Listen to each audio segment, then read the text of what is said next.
To sign up for a logo maker, start by searching for the service online and selecting the relevant website.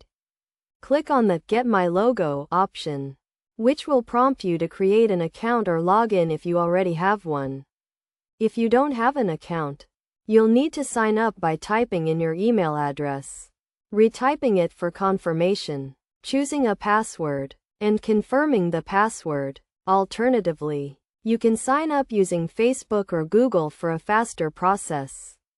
Once you've signed up, you'll be prompted to choose how you want to create your logo, either by hiring a professional designer or creating it yourself.